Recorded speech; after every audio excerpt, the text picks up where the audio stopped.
Odo bought a knick-knack for Major Kira. Android jelly and chocolates, her favorite.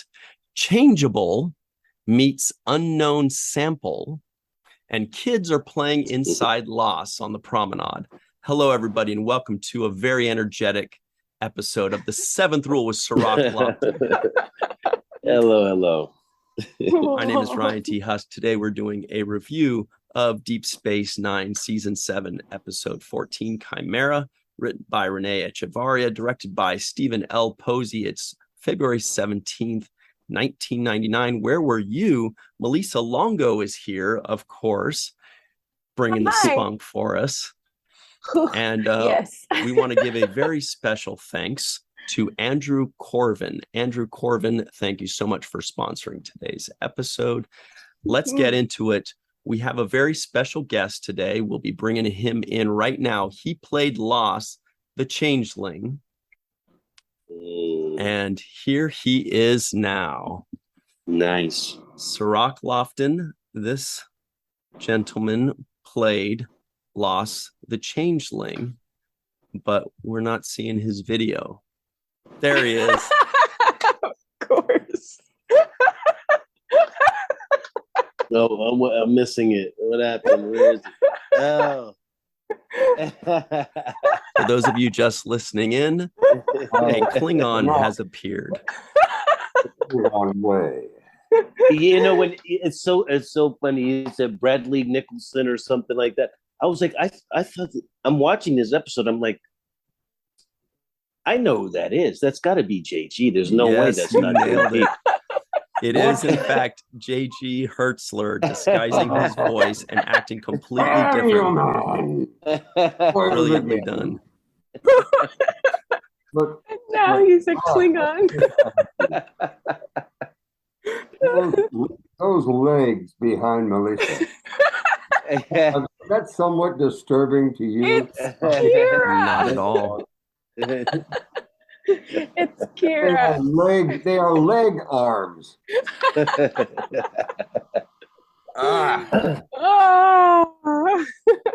Where did you get that Marlon Brando mask?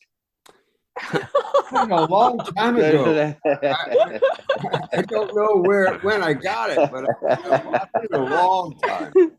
Oh my gosh. But yeah. You heard the voice, you heard Laas, and you knew it was me. 100%. 100%. I was saying, first of all, your voice is so, you have a cadence and a way that you deliver your words. And I really enjoyed the fact that you switched it up, that you had a different accent and that it was completely almost unrecognizable. Yeah, but damn. I mean, the performance, you, there was nothing about you that said Klingon to me or said that you were. No. Yeah. There was nothing about that. You seem like a soft-spoken, kind of a weaselly type of character. Already, I understand, Cirroc. But you say weaselly? I said when they asked me to do that, I said, "Nah, gee, I can't do." I can't be myself. Yeah. So I don't ever ask an actor to be himself or herself. Oh my God, what do I do? Yeah. But I said, oh, I know. I'll change the register to up here, and I'll take huge gaps in my speech pattern to mimic Bill Shatner. So William Shatner was my model for Laas. Wow. But amazing. There was a there's a laws of physics joke I'm trying to put together here, and I'm just not getting it. Like loss of I got attraction. I got a C in physics. I'm at a loss I for loved words. my physics teacher. Okay. Professor Stickney. There he is now. You keep so I'm on the sucking on air. that I lost told you never to call me Professor lozenge. Stickney while I'm on the air. While Melissa sits between the two legs that look like two arms, but are really look like legs of Nana. It's frightening, Melissa. It's frightening. Anyway. Oh my gosh. Yeah. Malissa actually fell out of focus for a second there. She was laughing so hard. Oh, I'm sorry. Yeah. I'm sorry. Can you send me the information about the hotel that you set up again? Because I lost everything. I don't know how I lost the. That'd be great. This is Bill Taylor of the Fabulous Roddenberries, ladies and gentlemen. Oh, fabulous. Who will be playing? I'm on Zoom. You're muted. With You're muted. Cirroc and Melissa. Oh, sorry. Ryan and myself. Yeah, I said I knew it was the Roddenberries. Please tell him we said hello. Yeah, well, he says that he just says he says he loves you too. But we didn't say that. Well, right here in that. That is a terrible, terrible look, Melissa. It really looks like you're sitting in the crotch. It's outrageous. It is outrageous. She's coming. I wish she's putting it on Channel 4 now. If you go to Channel 4, it's on there. It's great. That was the shot you wanted, huh, Melissa?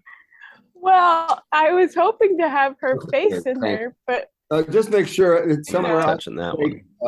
If I, something that I can think if you get the words right. Oh God! Wow. I should have been muted there.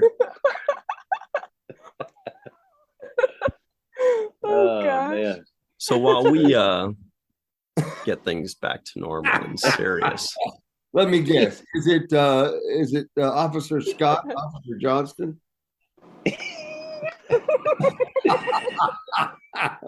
JG's the only original guy who could pull this off the way he does. Okay. Mm-hmm. All right. I feel like Aaron Eisenberg would gladly do a bit like this. I'll call you when I leave here. Yes. What time do you want me there, by the way? He would have fun with it. But no, I around 3:30. I was watching the whole thing. I didn't even look in the credits. So I'll just make sure. I was hoping you hadn't before that and get over. I don't know. But you still I was certain. I was still certain. Yeah. Mm-hmm. It's perfect. All right. Yeah. Yeah. All right, man. Thank you again, Bill. See you later. Tell Bill we'll be recording again in a couple hours if he wants to call back then. Love you, Bill. So we went from Bill Shatner to Bill Tayoun, and now back to Bill Shatner. And I do love Bill. I said to them, I said, I have to. Well, I'll do this. But my favorite line in this wonderful Chimera script was I went in with Odo into the bar room, and all the people were sitting, all the regulars were sitting there. Cirroc, were you there as well? No, I wasn't there, but I remember the scene though. Yeah. I walked in and one at a time, I offended each one viscerally, offended them with something really ugly I had to say about them as a race or whatever. As we left, I'm saying to Renee, well, I think that went well. I think that went very well, don't you, Odo? Yeah. Very well. To your credit, I was watching this episode saying, that whoever's this first, I was like, I'm not sure if this is JG. I couldn't tell right away. I had to kind of keep listening, and then I was like, it's got to be him. At some point, I was like, it's JG. There's no doubt. And what also gave it away that it was you is the fact that your acting abilities matched up against Renee in Let me those get scenes. a recorder. Let me get a No, we're recording. We're recording.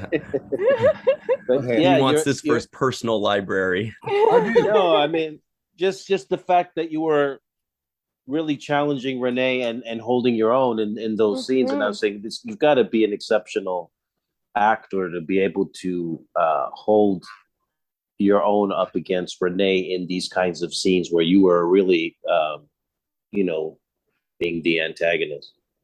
Well, thank you. J.G. Hertzler, that name alone is not, it's pretty good. J.G. Hertzler, it's got some power to it. It's got some bite.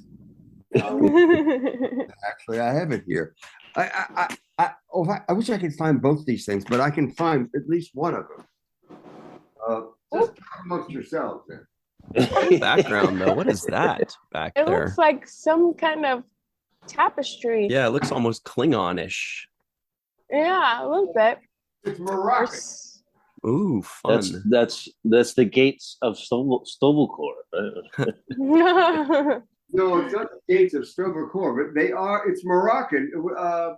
We lived That's in cool. Casablanca for a while, and I can't find one of the other things.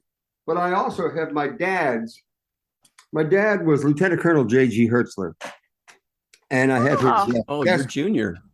I have his desk piece, and this was my great grandfather, also J.G. Hertzler. Whoa! And I think I didn't know where this was from, but he had a store, and I think it might have been on the back of the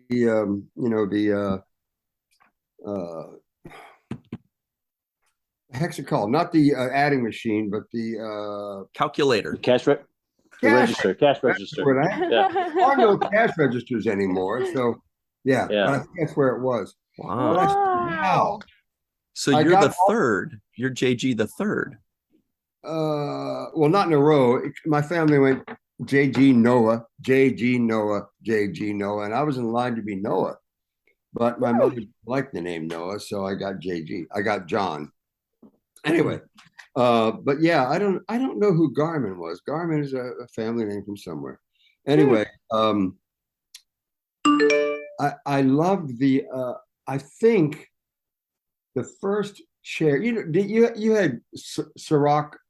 Yes, you had Cirroc Lofton on your, because I have a picture of it, on your fabric chair, your director's chair. Yes.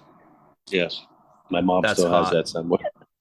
That's excellent. That's exactly right. It takes years and years to get your own chair in Hollywood, to get a chair with your name on it.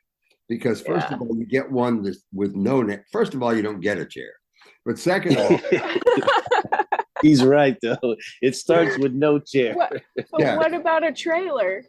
Then you get trailer. No, you can get a honey wagon. It starts with a closet door, moves up to a room. Door. Yeah. I'd like to interject. It starts with a tent, okay, with 10 other people. Yes, Melissa and I know we've all been there. Yes. It's like 10 people, a tent, and 3 chairs. And if it's hot outside, you're lucky to get a fan. Yeah. Well, I was, I think the 4th year. Well, I'm not sure. But Bob and I both had the pint-sized trailers, not the 4-wheel trailer, but the 2-wheel trailer. It was like a small thing. It was fine, but I would go over and I'd measure the length of Bob's trailer. A little longer, a little bigger than Bob. We're still talking about trailers, right? Yes. Yes. We Y'all haven't lift things to a higher level. Right? Well, Klingons, I don't know. Klingons. And then we still have the legs. Yes. Nana's gonna kill us for this one, guys. And she's she's very proud of those legs because she was a golfer. The hardest working people in New York in show business. The dancers. But Where were we? The shrink box I don't know, trailer. but we gotta go to someplace different, and that was my fault. Offending everyone on Yes. Oh yeah. in the bar room in Quark's bar. Mhm. Yes. You know, that's something that I wish would have gone a little better. Was the thing they built, the tribute to Star Trek at the Hilton Hotel. It had Quark's bar, you know, and it had some fabulous, not museum, but Yeah, it was called The Experience, and it was glorious. the whole experience. Yeah, the experience, and they had It's like a gift shop area kind of thing. Yeah. Like, it was stunning, and they had a lot of good people in Vegas who performed the various roles in the shows they did. I did the it was a Klingon transport or something. You know, it was on hydraulic lifts and fabulous. That was the ride. That was the ride there. That was really cool. Everybody got into a shuttlecraft. They watched you on the screen. It was beautifully done. They really spared no expense. And you know, it's sorry to see that go, but time marches on, waits for no man, no Klingon. JG, was the mask that you wore in this episode more or less or the same restrictive as a Klingon mask? Oh, that by far. The most confining makeup and mask and I had what was the Herogen. The Herogen. That one was a big mask. In Voyager. Oh, this is Viking Dave Nicholson. The Herogen. Sorry, Dave, I can't answer you right now, buddy. Oh, wait a minute, I got to answer. Hold on one second. This is my livelihood. I can tell you that Isn't Mickelson Cirroc the name that I told you that the actor had that played Laas? Daniel. What, I said something Mickelson. Daniel Nicholson. Yeah, Bruce or I was just trying to throw you off the scent, but you looked at me like I was like, it's not JG. Yeah. And the funny thing is, if this other guy came on, I would have said, "Do you know JG? Because you sound just like him." Really? Yeah, I was prepared to assault this another person if it wasn't you. There's a guy named Jim Beaver who I think did a couple of our shows, a couple of DS9s, and he is a relative on my mother's side whose name was Beaver, Bieber, and Beauvoir. It went through the various countries, so what if I've seen him on TV a lot? If you look him up, Jim or James Beaver. Anyway, you were talking about the Herogen, and I'm now looking at the masks, and they do look really intricate. And well, it was also we were shooting in April or May or June because it was unbelievably hot in those things. And the only part of my body that was exposed was my hands and the palms of my hands. But they was so meticulous, and I loved doing it. Not only did I have black contacts in covering any iris action at all, but Michael Westmore put tiny little, looked like little inchworms, glued them over my eyelashes on both lids. So it looked extremely reptilian. But wow, get something glued to your eyelashes. Well, you do it all the time, you women. I don't know how you do that. Yeah, I don't do the fake eyelash thing. It's just but when you see them, they look like they weigh 5 pounds on somebody. You know, they're so big. I said, how do they do that? You know. Anyway. Yeah. So it was also the combination of the temperature too. I mean, that was also part of it. It was outrageous. I mean, you really dropped probably 15 pounds of water weight. Because it was a rubber suit the entire way, and where the latex wasn't there was neoprene over top of it, skin tight neoprene, and man.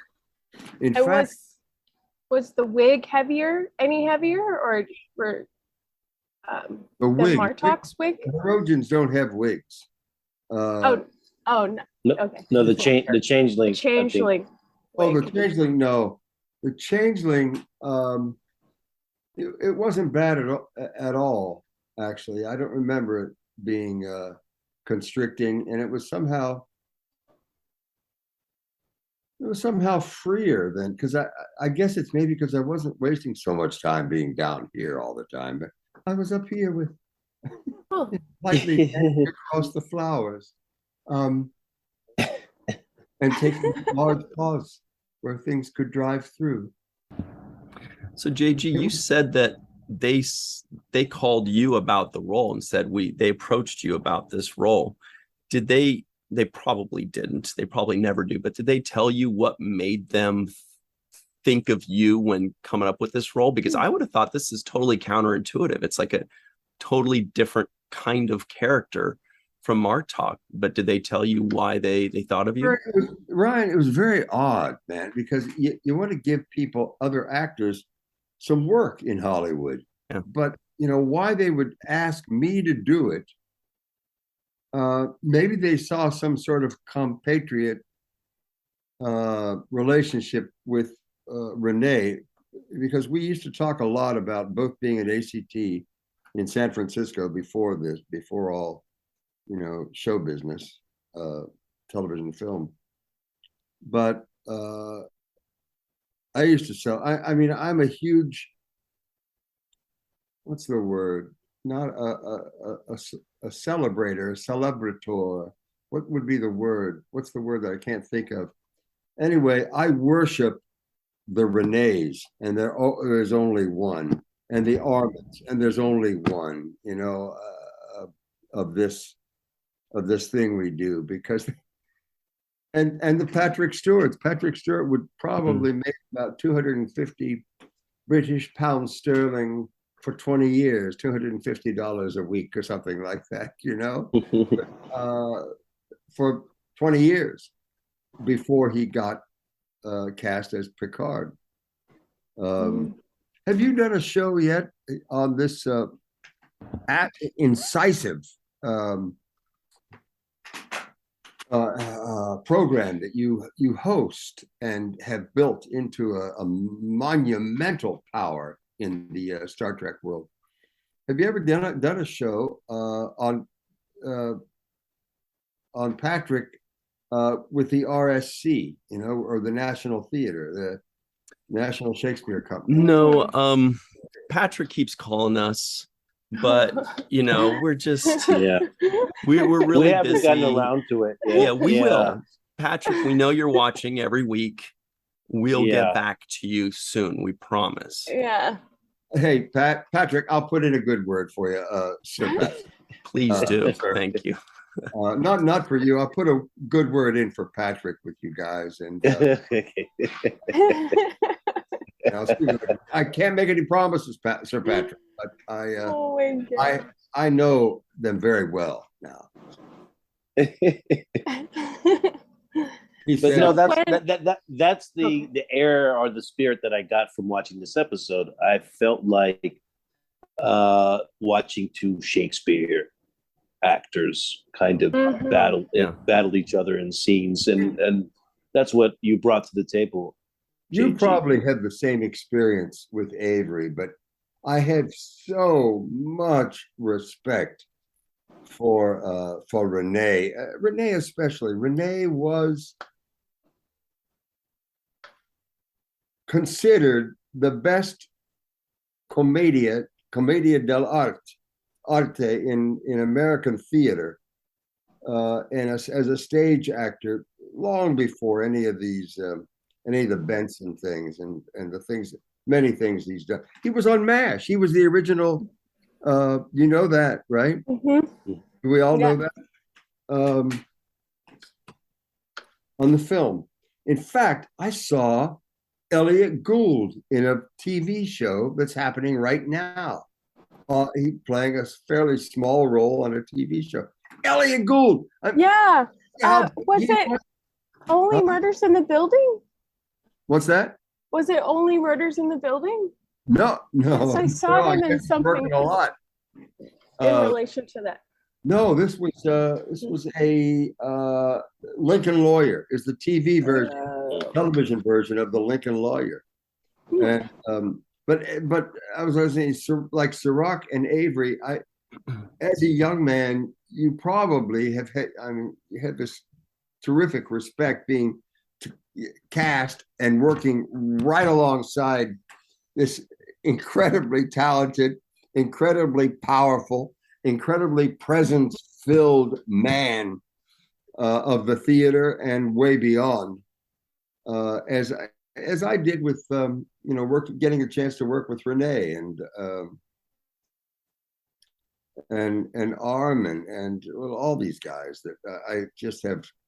There are so many people I would cast in the roles that I've done long before I would have cast me that I have. I don't think so. Yeah, too much modesty. I think that's too much. We do have to that's jump true. to our break very quickly, and then we're going to shower JG with praise and tell him why he's wrong. Right before we do go, though, JG, I looked up Jim Beaver. Yes, you're right. He has a ton of roles. The Boys, I mean, current things, The Boys, Deadwood, Supernatural, Breaking Bad, and the pilot episode of a show called Star Trek Enterprise. Great stuff. Check out Jim Beaver. Wow. So we'll take a super quick break, everybody, and we will be right back on the Seventh Rule. Hey, everybody. Welcome back to the Seventh Rule with Cirroc Lofton, JG Hertzler, Malissa Longo, and myself.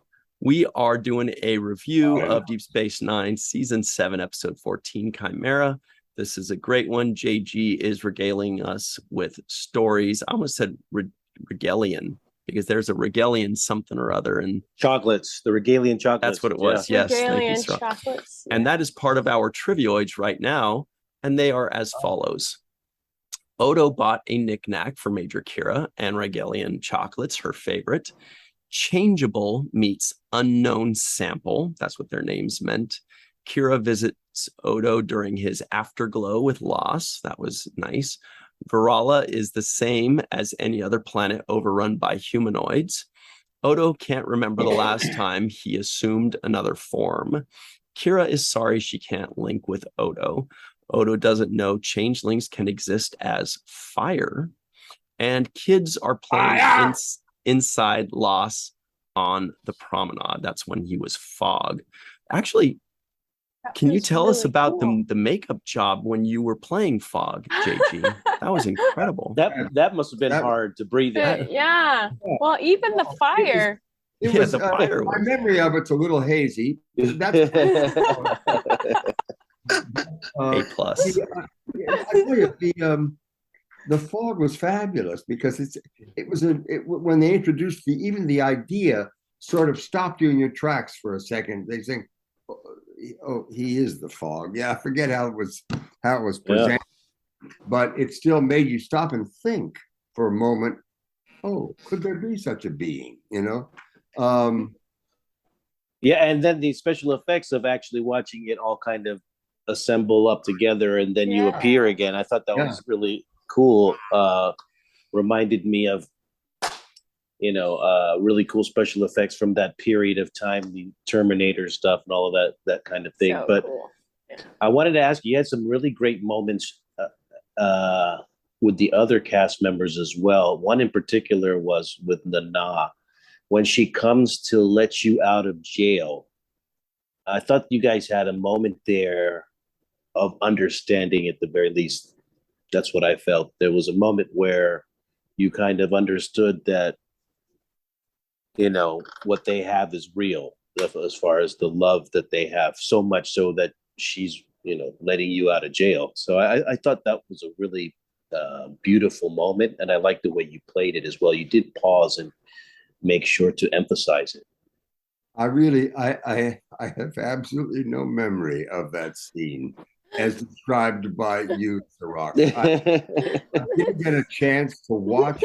You gave me the information, Ryan, to watch. I have not had 2 seconds this week thus far to sit down and watch. But well, it's a beautiful moment. Yeah. It's a beautiful moment, and ultimately, this whole show was about. I guess it was about love. I wrote down love story. Well, I felt like this was a love story. Yeah, I don't remember feeling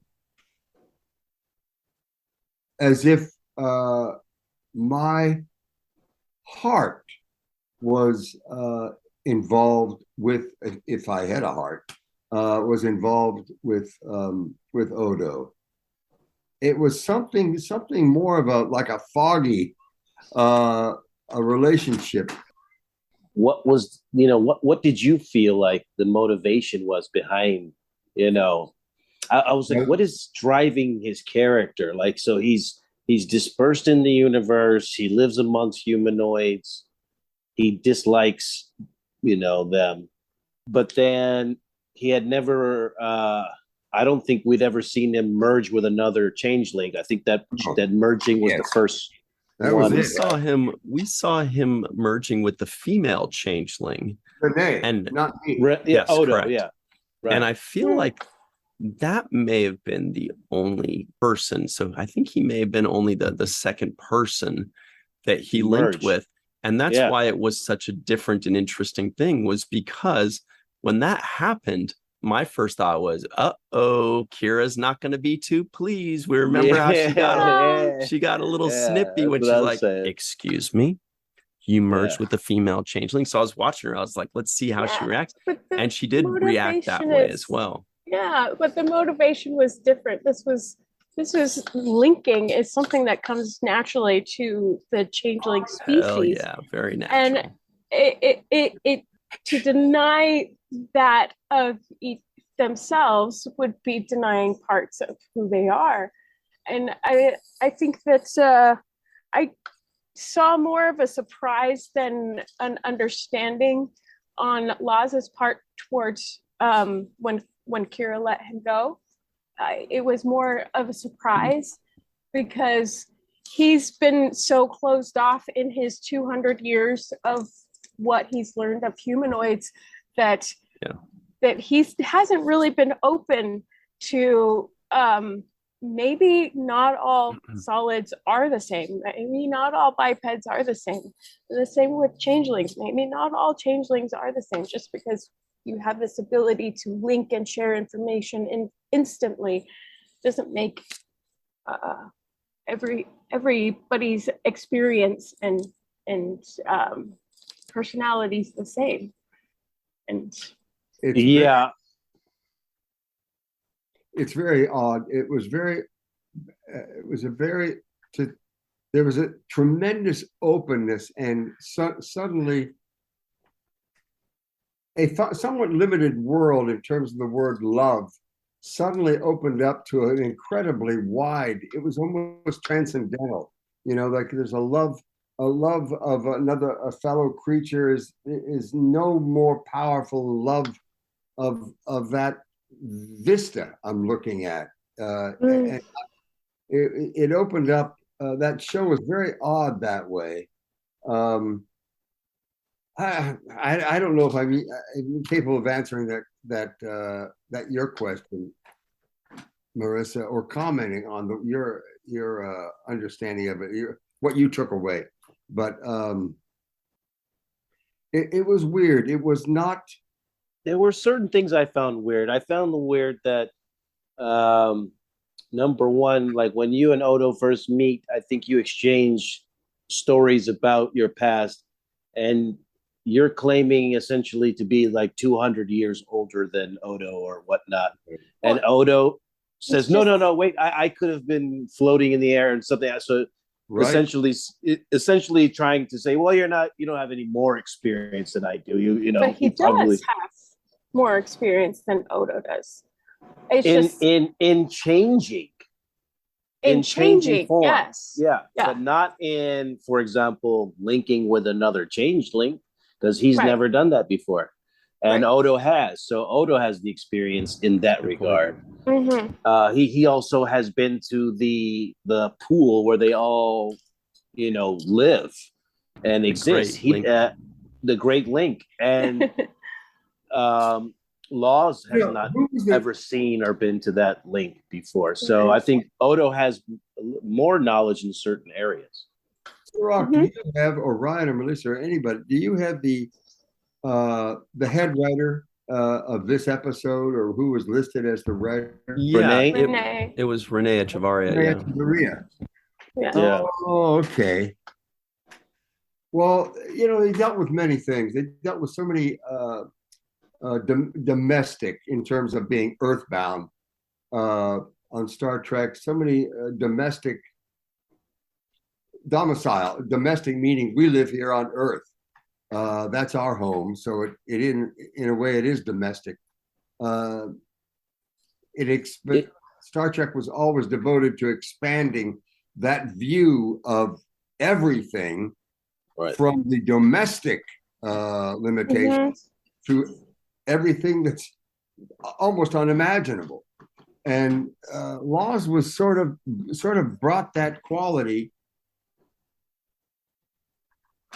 to even to Odo, because it was some sort of saying, oh, this is a much wider, much less tangible, much stranger thing than we consider love or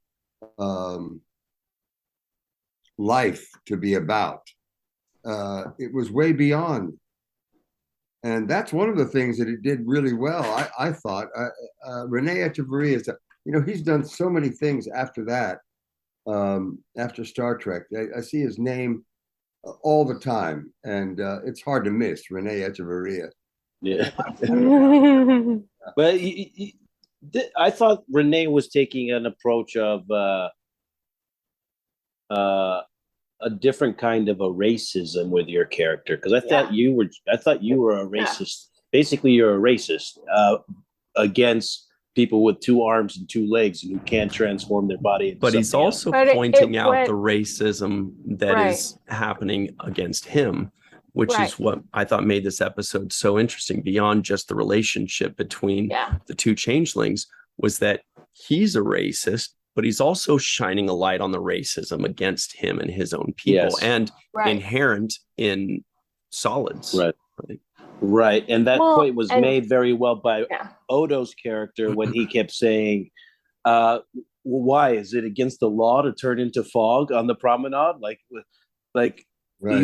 He's not hurting anybody. He can't do that. Is that against your rules?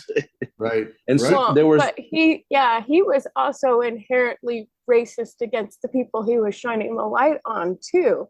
It wasn't like he was open to not judging them or thinking he was better than them, and vice versa. Well, he did. He called them bipeds, monoforms.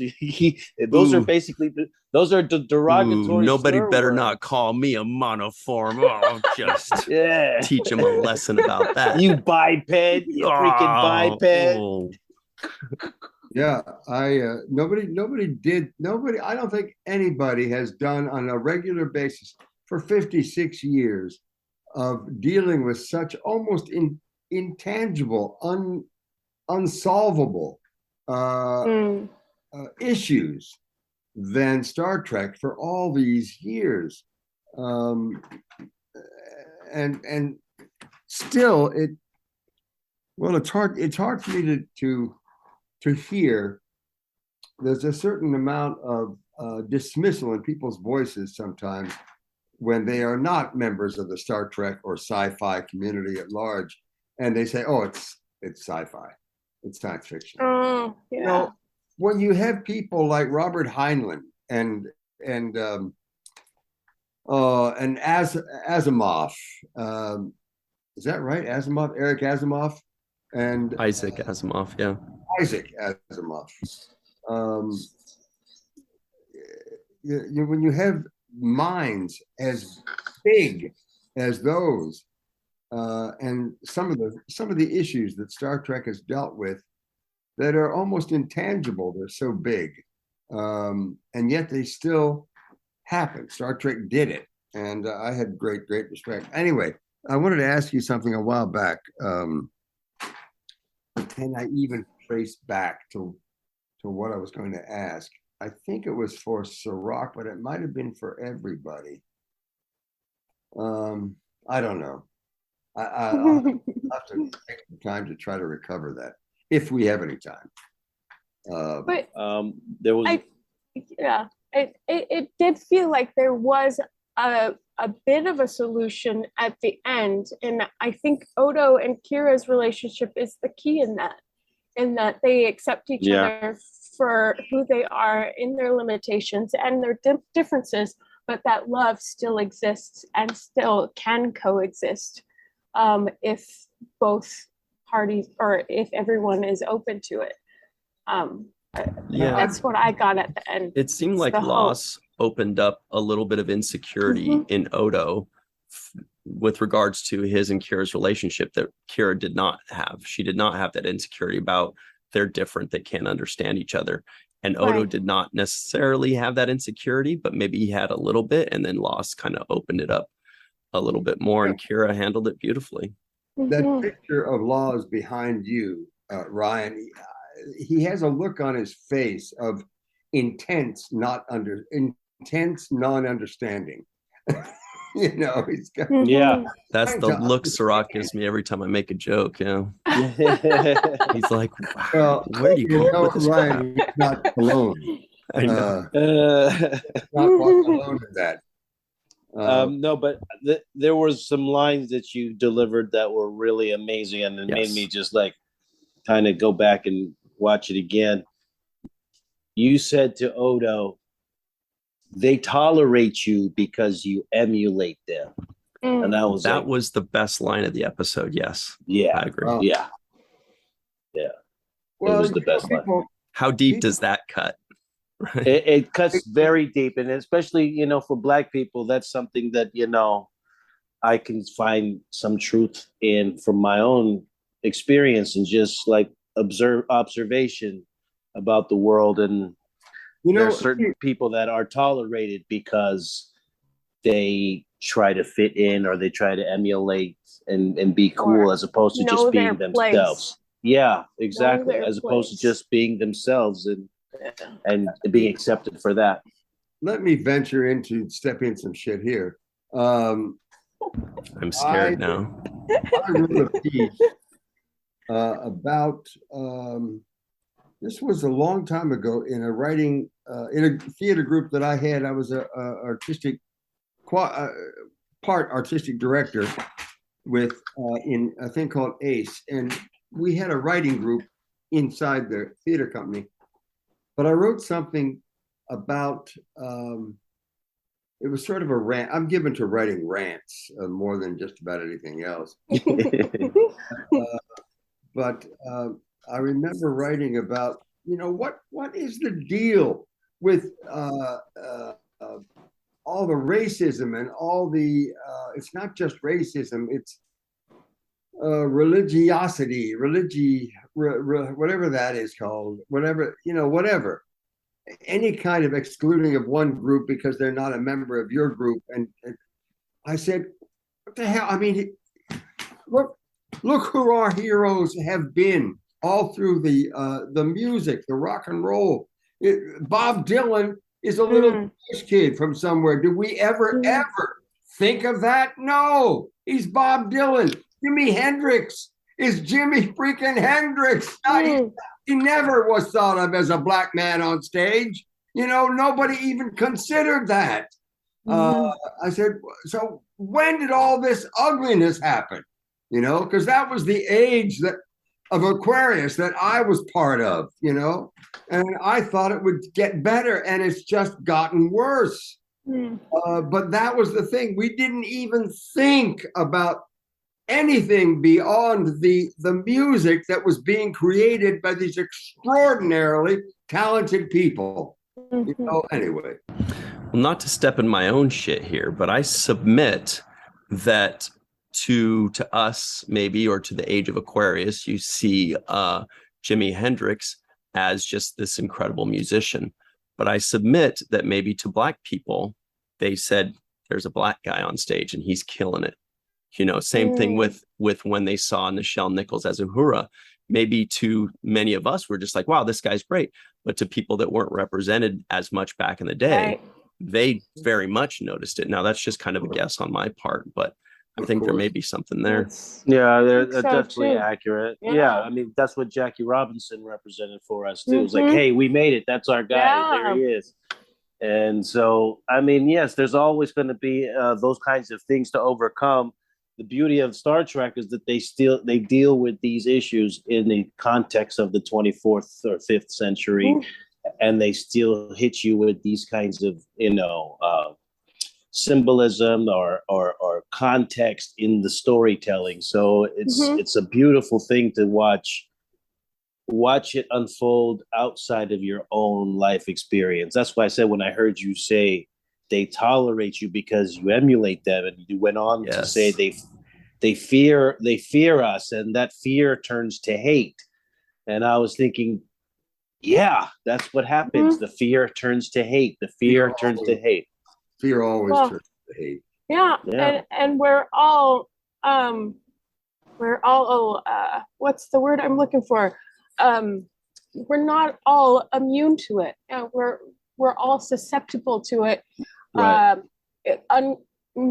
Probably in a subconscious level, but we're all susceptible to it, and remaining open is important. Because we're metamorphs.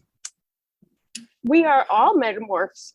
And the interesting thing is, one of the beautiful things that JD did at the very end of this episode was when Odo said, "I'm not coming with you," and your whole body changed, your whole posture changed, and you retreated and started looking around because you had lost that trust, or Laas had lost that trust. And to me, I saw a lifetime of experience of being on the run, of being hunted. So Laas's experiences are driving his distrust of everyone but himself.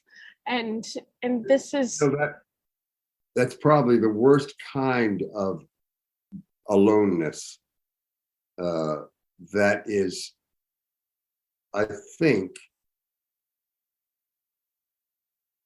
I don't know if it is one of my greatest fears or not, but it is a monumental fear in mankind, is being alone, I think. I don't know. What was I going to say? Chimera. Since I didn't go back and study it, and I didn't at the time, and I didn't in the last 5 days, but Chimera is a Greek mythological being. Yes. Yeah. With 3 faces. Say. With 3 faces. She had 3 faces. Chimera had 3 faces. I think it's like exactly, like a mixture, or like a griffin or something like that. Let me see. But what did Chimera have to do with change? It's always been pertaining to change. I think it's the second definition of Chimera. The first one is the lion with the goat body, but the second definition is a thing that is hoped or wished for, but in fact is impossible to achieve. So I think that's what this is about. There it is. I think that's right. Yeah. Yeah. This is an episode about, and it's crazy because what is hoped and wished for and maybe impossible to achieve. At some point, I could look at it like, is Odo and Kira, is that possible to achieve? Because there was a moment there where she was like, "I'm sorry, I can't link with you," and it felt like she felt inadequate, or she couldn't satisfy him or fulfill him in the way that he needed. And so then they had that moment, which is captured behind you in that screenshot, Malissa. But they're not legs. yeah, they're not legs. That's what he turns into. I called him the Odo Borealis, Odo Borealis. Very nice. Amazing. Excellent Amazing. work. Odo Borealis. I'm writing a book. I'm waiting for it to be edited. I'm finished. She's almost through it, but she had a baby in the middle of it. She had a baby. Or not baby. Yeah, go off a little bit. Anyway, but I've been fighting for titles. The first thing that came to me was Confessions of the Klingon Linebacker, which because I was a Klingon and I was a linebacker, and they go together in a very explanatory, clearly. I explain how they're together. I'm thinking I woke up this morning with a phrase in my mind from, I don't know where it's from, but truth and beauty.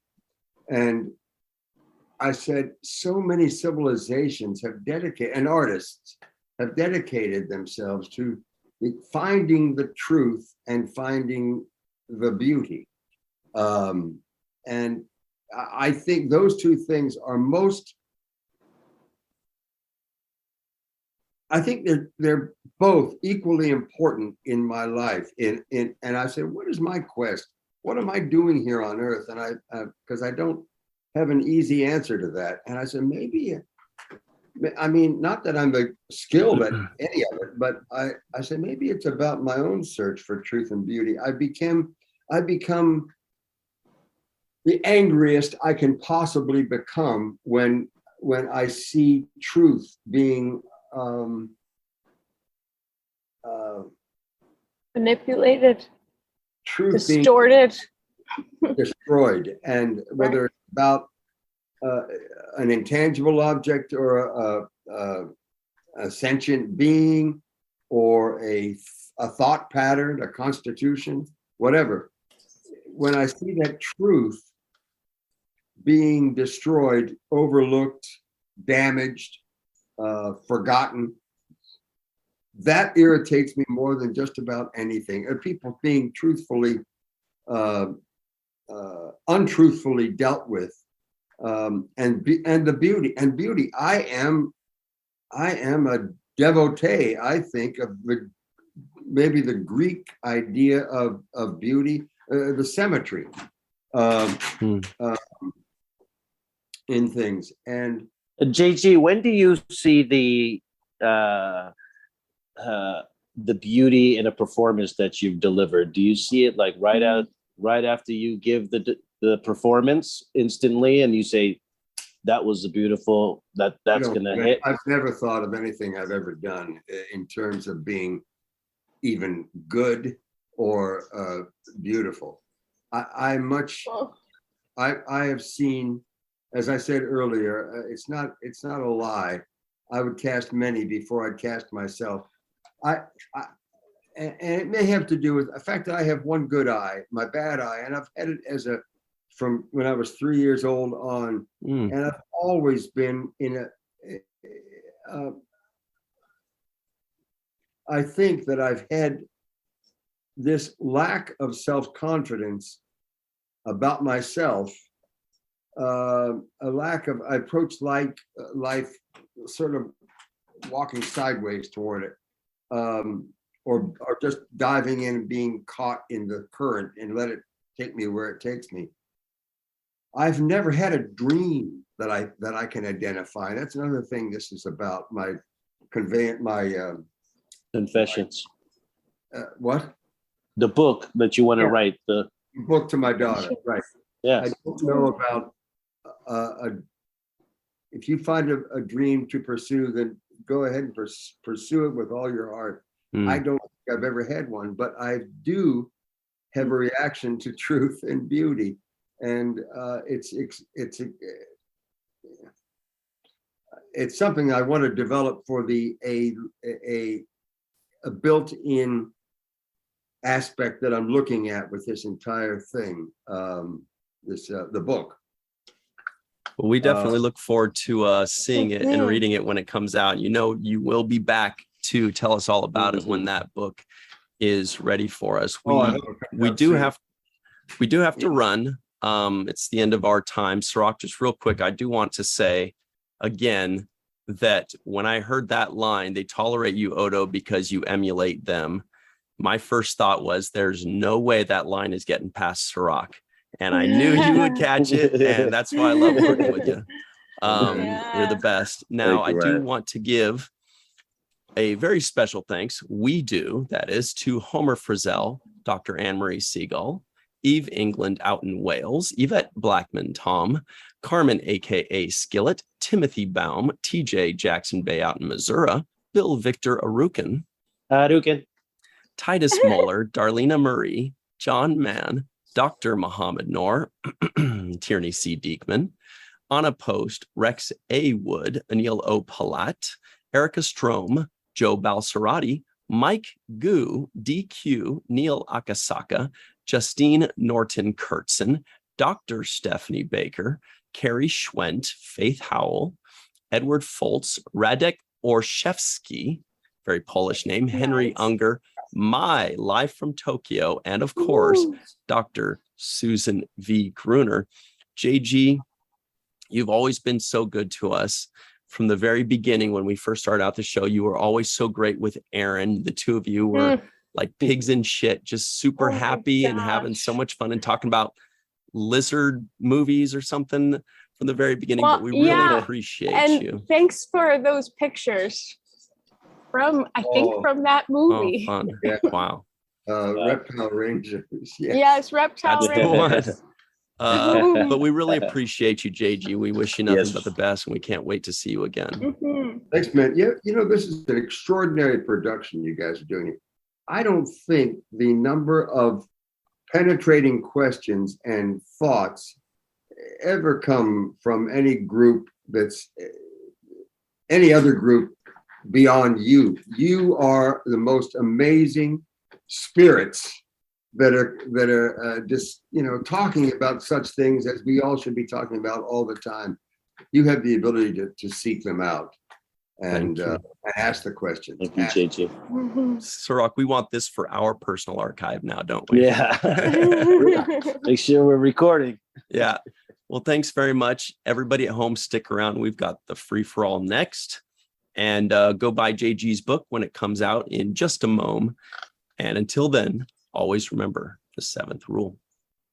And welcome back to the seventh rule. This is the free-for-all with your hosts, Cirroc Lofton and Ryan T. Husk. We also have joining us is Faith Howell, Anil Palat, Radek Orszewski. Sorry if I butchered that. Out in Poland. Carrie Schwent in Wisconsin. I tried to say Wisconsin, but Eve England out in Wales. Dr. Mohamed Noor out in North Carolina in his office. And live from Tokyo. Woohoo! Hey, everybody. Actually, real quick, Radek, we've been saying your last name is Orszewski. Orszewski, yeah. Orszewski. Orszewski. Yeah. All right, we'll try. That's the problem with Polish first name or last name. Actually, my full first name is Radosław, but no one knows how to pronounce it, so I use the short form. Yeah, don't even try. Even my mom doesn't call me this way. All right. Hey, Eve, what's your middle name? Does it have like a lot of L's in it since you're Welsh? It has one, so it doesn't count. It's a Louise, so it's very, very boring. Sorry, a lot of L's. Yeah. Anyway, sorry, Malissa, what were you saying? Nothing. I was going to say, so we were talking today about the episode of Chimera starring J.G. Hertzler as the guest star, Laas. And let's hear your thoughts about this episode. Let's start with Faith. I'm so excited I couldn't unmute. I have been waiting for this episode. Really? This is the episode that gives me the most like to just sit and think about after the fact. I'm just like, what happened to Laas? I mean, he was so mature compared to Odo in a lot of ways. He definitely had spent more years developing his skills as a changeling, but at the same time, he also seemed really immature in a lot of ways, especially in relationship to kind of the way Odo interacts with non-changeling characters. And then even the Link, he obviously had never met another actual changeling, even though he was really good at, being fire, for example. And so I found that really interesting. But the biggest thing that I just sit and I cannot wrap my brain around is what happened after this? Because, I mean, sorry, Cirroc, spoiler alert. You better not. Whole I know. thing. Spoiler. You can It's put gotta your be- fingers in your ears. Yeah, sorry, put your fingers in your ears for a second. So how did that pan out? And I mean, he's got to be somewhere sick, right? Yeah. Right. I hope not, Right. but right. So I'm interested to see what you guys think about that and where you think he ended up. And I wish I could have asked JG before he left, because I would love to hear what he thinks happened to Laas, if he's even put that much thought into it. We'll bring JG back then. Yeah. All very good questions. And Anil, do you have any answers for them? Well, no, but I was just wondering, why didn't Laas just get in a shuttle and go straight for the Dominion? Like, he could have just gone to Cardassia. Right. There's a bunch of changes. This is true too. So I always wondered why he didn't just do that. It seemed like he'd been searching for so long, and it was just the logical thing to do. But I like this episode a lot. I think Laas is not wrong. Sisko's not wrong. Odo's not wrong. Like, everybody is kind of right. I mean, Shades of gray. yeah, like Laas does murder somebody. Like, he's there for 2 days and he just murders somebody. So he didn't integrate very well, I would say. But yeah, it's, to me, this was an immigrant story, right? So you immigrate to a new country, and there's always these two pulls of you're giving up something to assimilate. And so this is kind of, there's no right or wrong, but sometimes people feel left in the middle. And Odo is one of those, I think, people who hasn't quite assimilated. He still longs for home. It's like Worf, he doesn't kind of fit in place. So, but yeah, and Quark's speech in this, to me, summed up everything. I think that's one of the best lines of the whole show. And I thought of you, Dr. Noor. I said, very logical. Like, he's saying it completely logical. It doesn't make it right, but he laid it out pretty cleanly. Mm-hmm. Speaking of longing for home, speaking of longing for home, Homer has joined us, and he has the same, just about the same legs, a little more legs. But what were you saying, Cirroc? Sorry. I just wanted a couple of lines from that speech, because I wrote it down too, that Skorks really gave a great speech. Mm-hmm. Do you remember any of the lines from that speech, though? Because he breaks it down for Odo, like, really matter of fact and kind of. Yeah, I've got one. There's no time for a changeling demonstration on the promenade. Mm-hmm. Yeah, and our I think what he says, sensibilities only go, or tolerance is only for the two-armed, two-legged variety. When you turn into goo, we get really uncomfortable. He's basically telling him, our you're genes a little can bit only handle so much. Right. Yeah, that's perfect. Yeah, he laid it out for him. Mm-hmm. Well, how about you, Radek? Oh my, interesting episode. Maybe it has some flaws, like you already pointed out, like what was going on with Laas. For me, except the speech from Quark, what was really interesting was the moment when, like, Kira asked asked Odo if the man that she knows doesn't exist, real, because he's just mimicking solids. Yeah.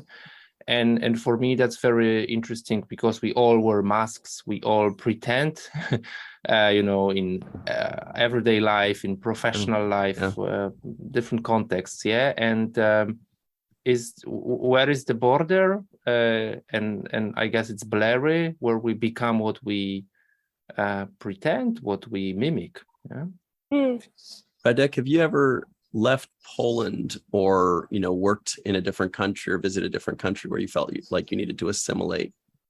Yeah, I lived for 10 years in Germany, maybe not far away like geographically, but different culture, different setup. Yeah, so I think it's good to, I always say it's good to live in a foreign country for more than a year, because you need to pay the taxes and do everything as the locals do, right?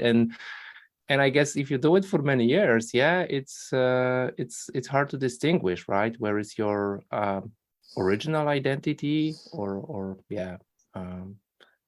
patterns of behaviors, and where it becomes local. Like you said, it's immigrant story. What's your take, Carrie Schwent, out in Wisconsin? I have a couple takes. I have my haiku as always. I'll start off with that. New changeling arrives, wants to travel with Odo. Odo stays for love. And that scene at the end, I did a little looking online and found a couple interesting tidbits about that. And I called the phenomenon that's like going on around Kira there the Odo Borealis. That's what Cirroc said. Wow, Apparently great minds. They were Look trying at to come that. up what it should look like. One of the showrunners was inspired by his wife's description of the Aurora Borealis. So then I'm like, okay, yep, that's the Odo Borealis. Yep. That's awesome. Like Ryan, I cannot resist a good pun. And I have the nitpick by way of a question. I forgot my little Care Bear, so Ira in the corner will have to just leer. But when Laas is meeting Odo's friends in Quarks, and Ezri's asking, what is it like to fly through space? And Laas is like, well, I wish you have no way of experiencing that.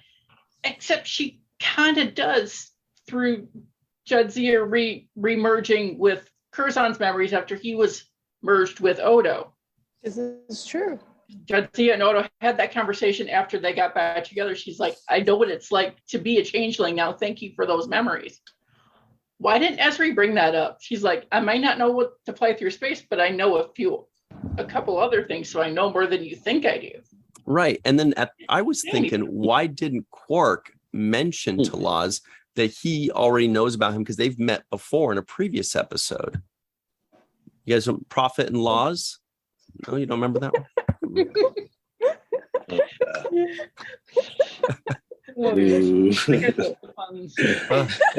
I live for fun. It's like she's allergic to my pun. That was boo worthy. Yeah. Oh my goodness. No, never ever stop.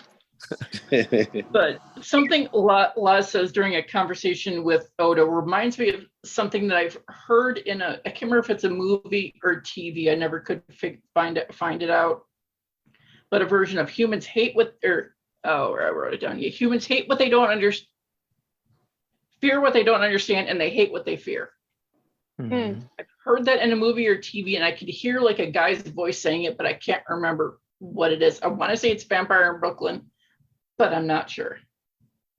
You know what it reminded me of, and this is not a joke, even though everything I start sounds like this, but it reminded me of when the female changeling was talking with Odo, I think a couple seasons back, and she, basically was saying that you do not fear what you control.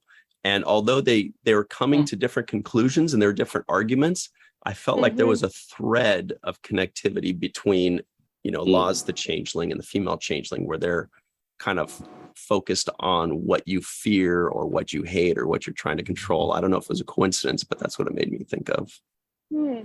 Yeah, I can definitely see that. And then they have that interesting conversation about keeping who and what you are to yourself to make others feel more comfortable.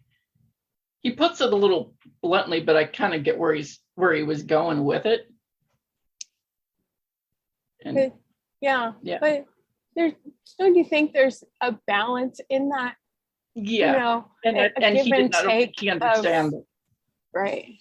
And Odo was trying to tell him, but I don't think it was head hitting brick wall. It just wasn't getting through. Hmm. So he already had Yeah. his preconceived ideas of what humanoids were like, and nothing Odo did or said was going to change his mind. How about you, Eve? What are your takes on this? And should they find the balance, or is Laas right, or Odo right, or Sisko right? Who's right? Is anybody?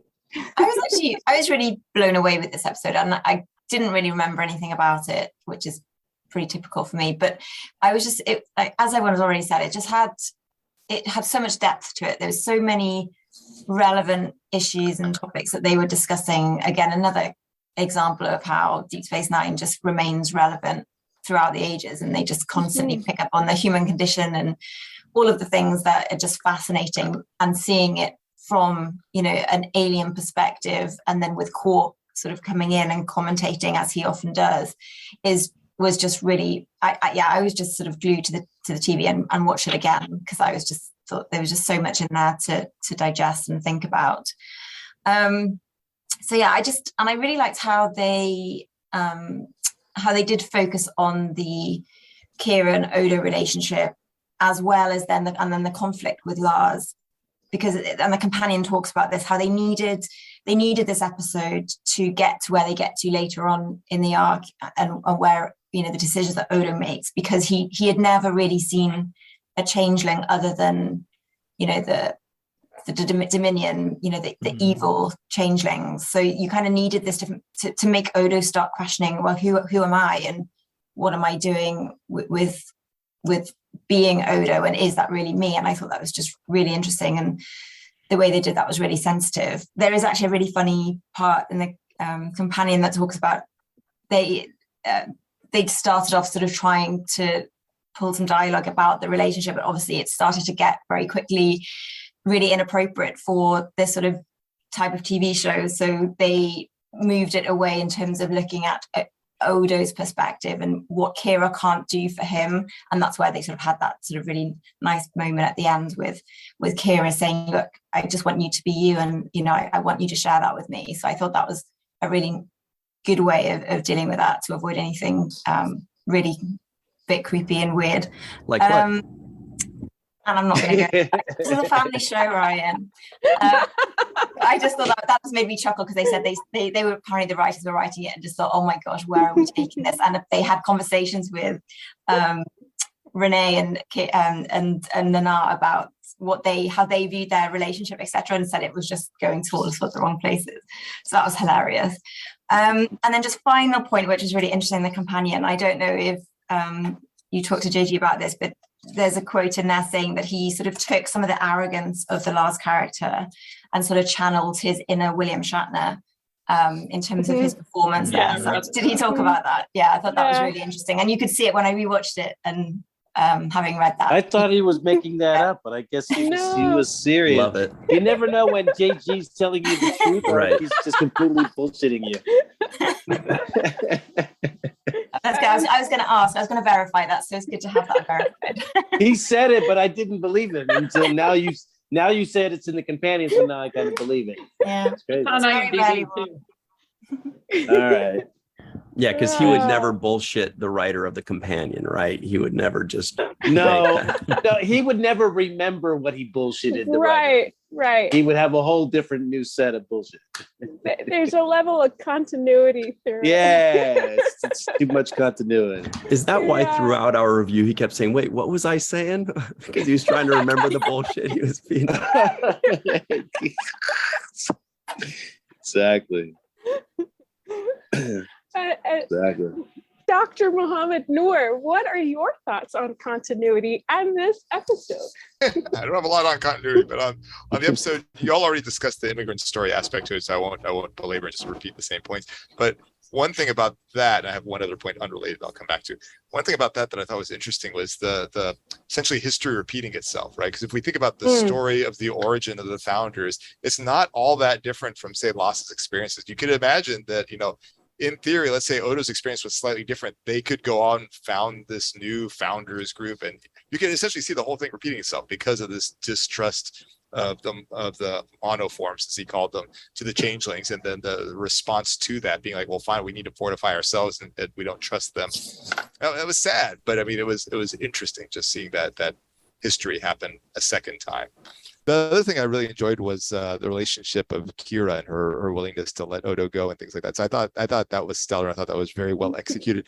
The thing I was wondering about is what happens now with Kira and Odo, in the sense of like, is she going to take like a Kira hot tub bath, or sorry, an Odo hot tub bath with him, or something like that, with him being the liquid? I don't know. Like, would he be warm? I don't know. Wow.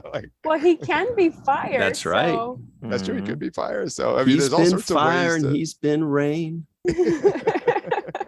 I think that's what they were trying to avoid, Mohammed. They didn't want any sort of scenes with Kira and Goo. They thought that would just be too weird. Oh, that would be cool. Yeah. It's like a mud bath.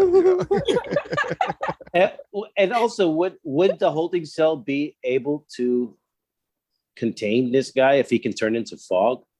Like, could you couldn't contain somebody if they can turn into a gas, unless it's an airtight, pressure sealed. Yeah. Actually, I did have a question about this. And Mohamed, you might be able to help us out with this. How did Laas get in from space into the vents of the shuttlecraft when that shuttlecraft must be airtight? Where's my tie? That thing must be airtight, because otherwise oxygen could. I have one too, but you go first, Malissa. I have a theory too, but you go first. I have a theory on that, and I'm going to say one little ship. The same way the little ship got onto the Defiant is through the vents, or through the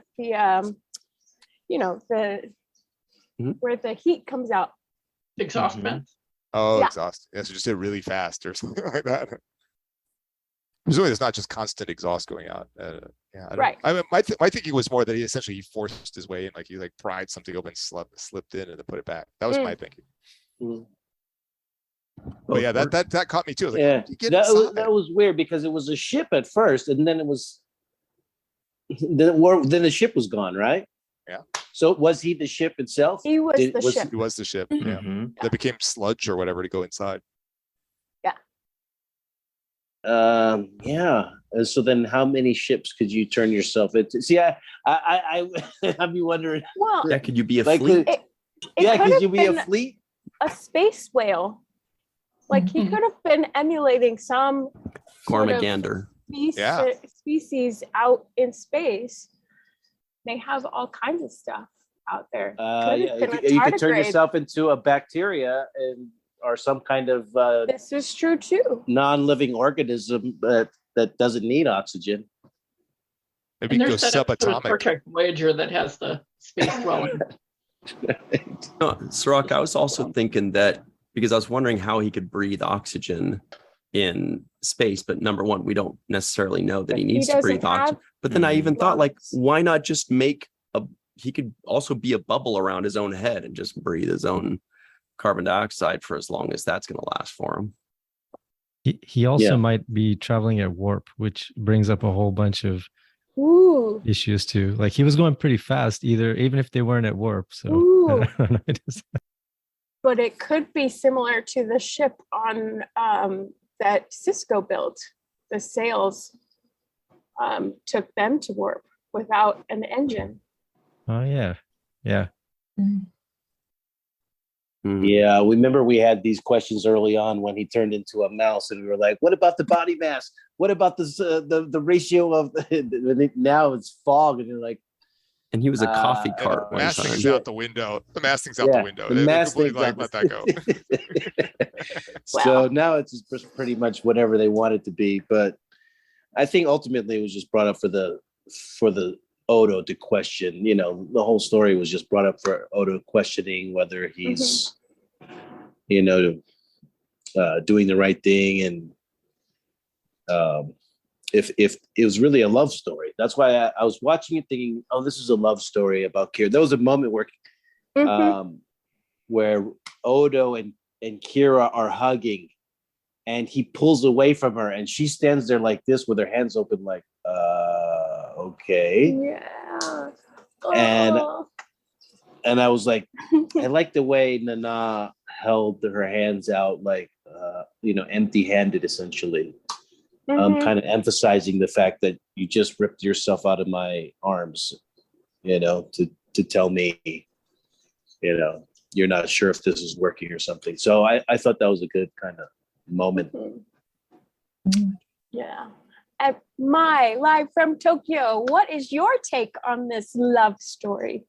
This is an amazing episode. I loved it. It's one of my favorites for a lot of reasons. I just again and again and again, our favorite show impresses me with its relevance throughout time without any problem at all. So the thing that stuck out to me, somewhat relevant to me, was when Quark says this is no time for a changeling pride demonstration on the promenade. I like the use of the word pride there, because effectively for me, this episode talks very clearly about what it's like to be one sexuality or gender identity and yet have to cover it up to live in a conservative society. For too many, the concept of acceptance and being their true self in that conservative society is in fact their own chimera. And I think the rest of his speech goes on to discuss the basis for a lot of the racism we see in America as well. You know, one fears what one does not understand, obviously, but in this case, we are all the same and you are different was the message. And I thought, okay, that's important to think about. So that really hit home, and I liked that a lot. And I love the fact that they put it out there and that it's always out there with people needing to think about that. I also read that I don't know whether it's from the companion or not, but it says the title of the episode is a reference from Greek mythology, that Chimera was the daughter of Typhon and Echidna, sister to Cerberus and the Hydra, the three heads, that obviously the relevance of the episode is to be found in Laas's ability to be anything. Similarly, Chimera is no one thing. I don't know if I agree with that, because the other definition of the word chimera is that it's a thing that's hoped for or wished for, but is in fact illusory or impossible to achieve. That was Cirroc's take too, yeah. Mm-hmm. In Odo's case, true acceptance, clearly a chimera for him. And in Laas's case, a new link or a world without monoform bipeds, clearly a chimera for him. And then on a personal note, I think they made a little goof actually. When Odo had his arm around Kira and they were cuddling, this is a guy who has trouble with the human body, has trouble with the face and whatnot. He has no eyebrows whatsoever. Yet right up his sleeve, there's a ton of arm hair. I was thinking, now, hang on a second. There's something. That's a solid. They could have shaved his arm from the elbow down or something to get this right. But That's a good again, nitpick. something very much that I'm aware of. So I love this episode. It's absolutely fantastic on so many levels, because we all have our own chimera, and I think it's fantastic. Yeah.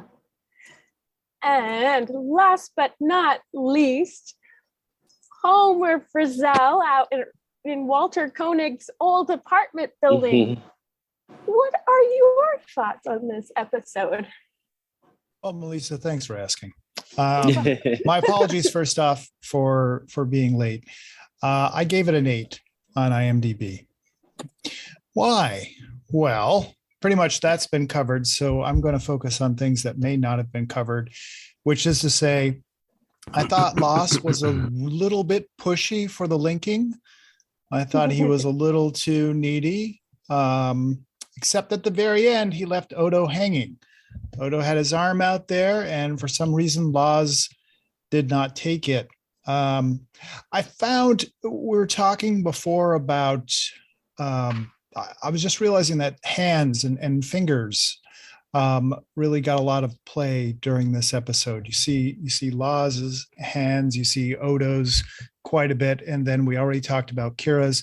There's that scene where Kira says, yeah, I freed him, go and find him.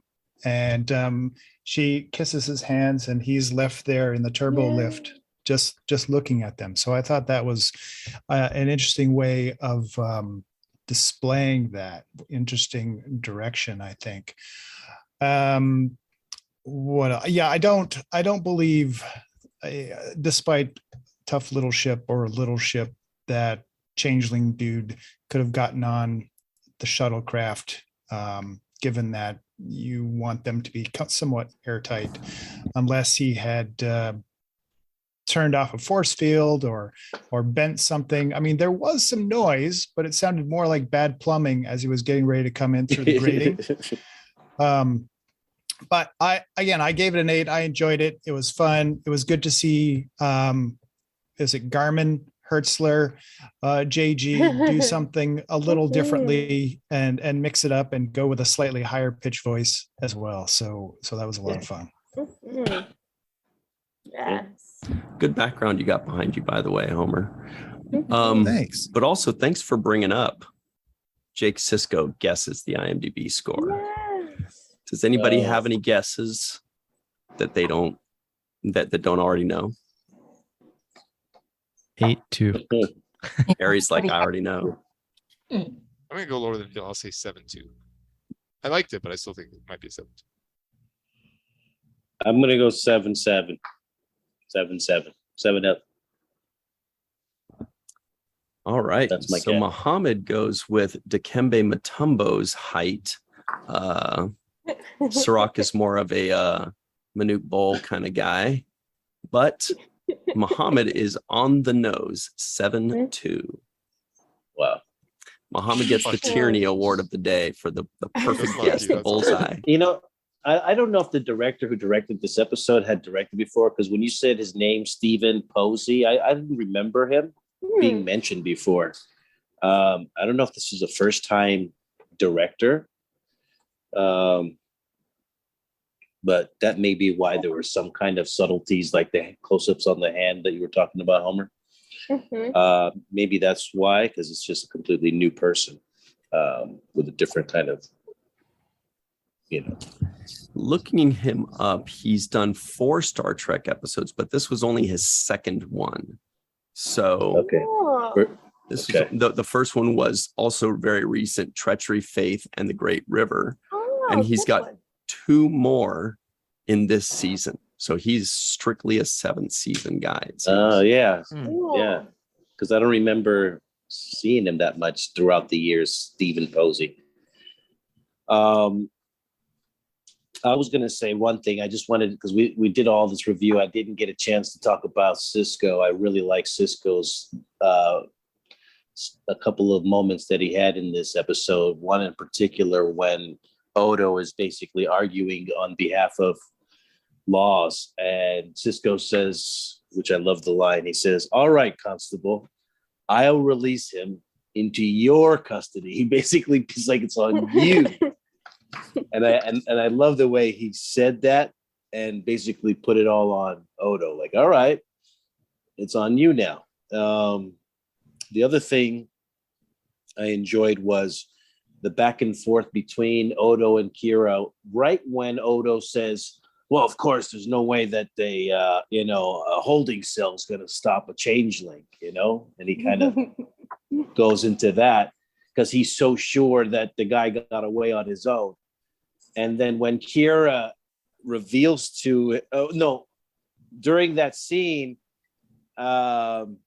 when they find out that he got away, Odo is really smug. Yeah. Right? Because I think there's a moment when there's like, oh, we're going to go look for him. He's like, good luck. Like, yeah, right. Good luck. Like, I hope you don't find him. So there's a little bit of smugness. And Kira calls him out and says, you didn't hide that very well. You didn't hide how excited you were.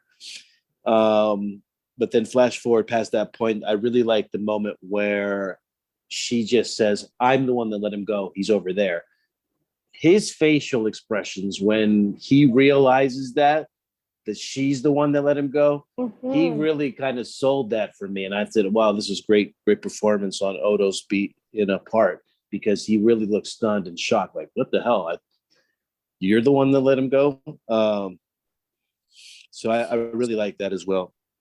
You know, there were some rumors way back in the day. I don't know if this is in the companion, but that they were going to have like kind of like a spin-off with Laas and Odo. It was going to be Laas and Odo SVU. Oh gosh. That one is kind of funny though. I kind of laughed. That one is funny. Right. That one's funny. Homer's dying. He's like, what am I doing with my Homer life? doesn't agree. No. That deserves an applause. Thank you. You see Eve England out in Wales. Law and Order SVU. Oh gosh, here we go. It is funny that you say that though, but I don't know if JG said it. He did say that he interpreted the name Laas as it's talking about human, that you know the laws of nature. So that was his interpretation of his name. So that's quite appropriate, right? As it turns out. That's the law. He had a line that made me laugh too when Laas pulled out his thing and he says, "Mine's bigger." I thought that was kind of hilarious a little bit. I caught that too. His Laas rocket, so to speak. Yeah. But Eve knows who his. Catch the Nam? Oh yeah, we had two. Yeah, I think. two. Oh, one was funny. Two Nobody. naps. Okay. Keiko. Yep. And Mark. And Yep. Mark. And Lots of Marchok. Funny. That's the funny one. Sorry. And Eve England, being the fantasy fan that she is, she knows who Laas's favorite elf is, right? Homer knows. Oh, I know. Yeah. You're setting this up, Ryan. It's too late, Ryan. You're gonna have to say it. Tell I'm us, just Carrie. bracing myself. Like a lot. Mohamed spoiled Okay, that's pretty good. Yeah. Oh my gosh. That's Show the same myself out. expression my husband has Yeah. when I tell him corny joke. All right, you lost me. You Yeah, lost me. I know. All right. We got to run, everybody. Feel free to think of your own Laas jokes and enter them in the comments below. And we will probably boo them, but if they're really good, we will cheer them. And I guess that's about it for us, everybody. Thank you very much, Faith, Anil, Radek, Carrie, Eve, Mohamed, Mai, and especially Homer. He's like, what's the catch? Thank you all very much. And special thanks to JG Hertzler for playing with us and for playing Laas. For Cirroc, myself, Malissa Longo, Aaron Eisenberg. We'll see you next time. And until then, always remember the 7th rule.